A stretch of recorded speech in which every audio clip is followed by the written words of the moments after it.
ವಿಧಾನಸಭೆಯಲ್ಲಿಂದು ಶಾಸಕರಾದ ಶಿವಲಿಂಗೇಗೌಡ ಮತ್ತು ಬಸವರಾಜ ರಾಯರೆಡ್ಡಿ ನಡುವೆ ಶಾಲೆಯಲ್ಲಿ ಕನ್ನಡ ಹಾಗೂ ಆಂಗ್ಲ ಮಾಧ್ಯಮ ಕಲಿಕೆ ವಿಚಾರವಾಗಿ ಜಟಾಪಟಿ ನಡೆದಿದೆ.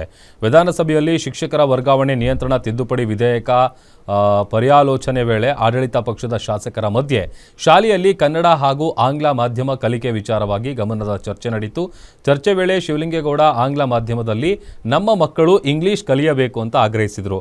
ನಮ್ಮ ಮಕ್ಕಳು ಕೂಡ ಅಮೆರಿಕಾಗೆ ಹೋಗಬೇಕು, ಅಲ್ಲಿಯೂ ಅವರು ತಿರುಗಿ ಬರಬೇಕು, ನಮ್ಮ ಮಕ್ಕಳು ಇಲ್ಲಿಯೇ ಇರಬೇಕಾ, ಅವರು ಸಹ ದೇಶ ಸುತ್ತ ಬರಲಿ, ನಾನು ಕನ್ನಡ ಮಾಧ್ಯಮ ಬೇಡ ಅಂತ ಹೇಳಲ್ಲ, ಆದರೆ ಆಂಗ್ಲ ಮಾಧ್ಯಮ ಬೇಕು, ಹಳ್ಳಿ ಮಕ್ಕಳು ಆರ್ಥಿಕ ಶಕ್ತಿ ಇಲ್ಲದ ಮಕ್ಕಳು ಇಂಗ್ಲಿಷ್ ಓದಬೇಕು ಅಂತ ಆಗ್ರಹಿಸಿದರು.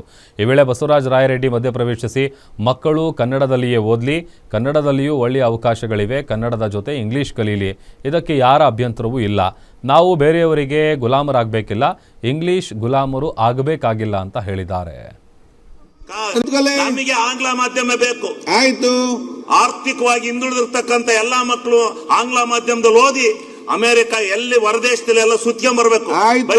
ಕರ್ನಾಟಕದಲ್ಲೇ ಇರ್ಕೊಡ್ದು. ಇಡೀ ಪ್ರಪಂಚ ವಿಶಾಲವಾಗಿದೆ, ವೈಜ್ಞಾನಿಕವಾಗಿ ಬೆಳೆದಿದೆ.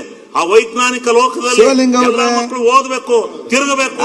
ಆಂಗ್ಲ ಮಾಧ್ಯಮ LKG UKG ಇಂದಲೇ ಬೇಕು.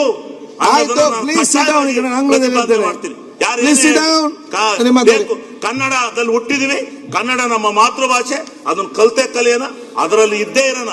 ಆದ್ರೆ ನಾವು ಇವತ್ತು ಬದುಕಬೇಕಾದ್ರೆ, ನಮ್ಮ ಜೀವನ ಬೇಕಾದ್ರೆ, ನಾವು ಹೊರ ಪ್ರಪಂಚದಲ್ಲಿ ಇರಬೇಕಾದ್ರೆ ನಮ್ಗೆ ಆಂಗ್ಲ ಮಾಧ್ಯಮ ಬೇಕೇ ಬೇಕು. ನಾನು ಹೇಳ್ತಾ ಇರೋದು, ಇಂಗ್ಲಿಷ್ ಮೀಡಿಯಂ ಅಲ್ಲೇ ಓದಿದವರು ಮಾತ್ರ ಭವಿಷ್ಯ ಇದೆ, ಅವರು ಬಹಳ ಜಾಣರಾಗ್ತಾರೆ ಅಂತ ತಿಳ್ಕೊಂಡಿದ್ರೆ ಅದು ತಪ್ಪು. ಕನ್ನಡ ಭಾಷೆಯಲ್ಲಿ ಓದಿ ಕನ್ನಡದಲ್ಲಿ ಮಾಡಿದಂಥವ್ರು ಎಲ್ಲರಿಗೂ ಬಹಳ ಭವಿಷ್ಯ ಇದೆ.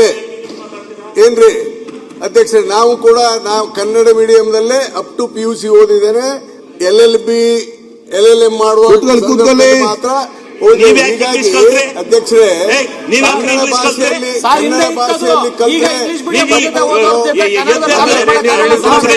ಕನ್ನಡ ಭಾಷೆಯಲ್ಲಿ ಜನರು ತಿಳ್ಕೊಂಡಿದ್ರೆ ಆರ್ಥಿಕ